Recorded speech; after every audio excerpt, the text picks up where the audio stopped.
Part two, this is the biggest one by far for me. Know your audience. Each one of our districts is unique. You can't just Google and say, all right, what do millennial parents want? You can't just do that. You have to know your audience, and you really have to develop a persona for each one of the groups that you're trying to target on social media.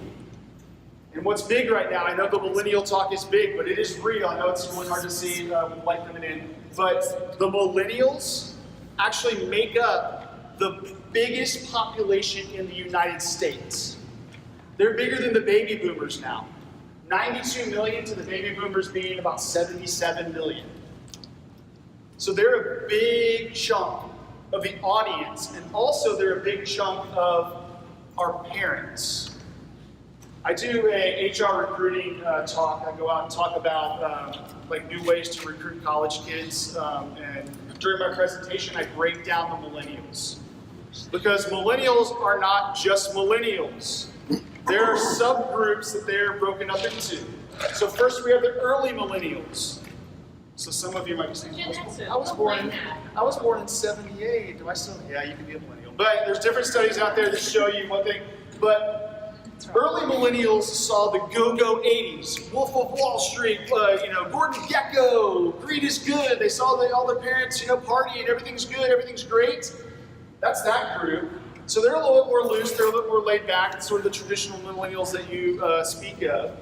But this group right here, the recessionist millennials, that we're seeing a lot of those people starting to have elementary school kids come in. They lived through 9/11.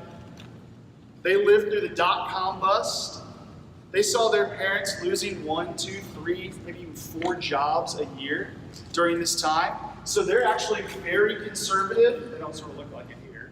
But they're very conservative, and they actually value things that are going to make their children better than what they had it during their time growing up.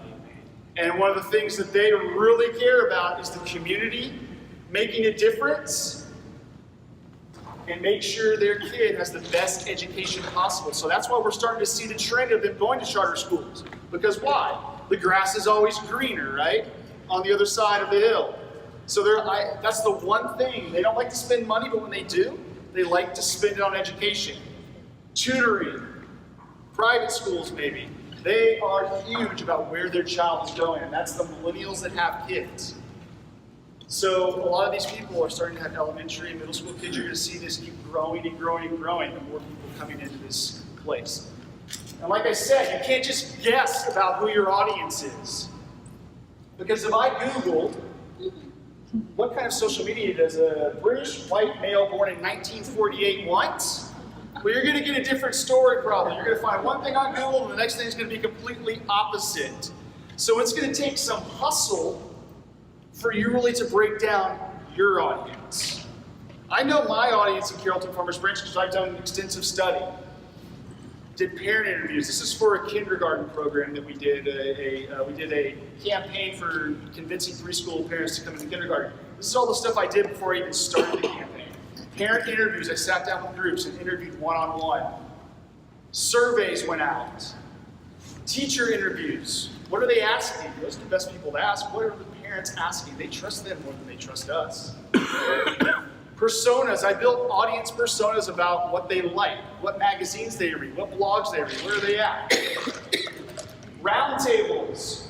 Had group discussions to drive out some of the good communication that they weren't easily saying during the one-on-one conversations. And then of course I called some meetings and some phone interviews. So an example of something very, very easy we did is there was a reading program at one of our elementary schools, and we wanted to attract dads to the program. It was called Freeman Reads. So all we did is went one night and went and took pictures. So we wanted to build a visual, just sort of timeline of what happened during that night. So for the next event, all we really did was put up this picture right here. Because we researched our audience, and what's the one thing parents, and especially fathers, want to look like to their community? They want to look like competent parents, that they're doing the best thing for their child. So this tells a story here. Look at this daughter laying her head on the lap. She's so content. Her father's resting his chin on her head. This tells a story that if I'm a father and I bring my kid to reading night, my child's going to do the same exact thing. So the picture told a story just because we knew what our audience was looking for.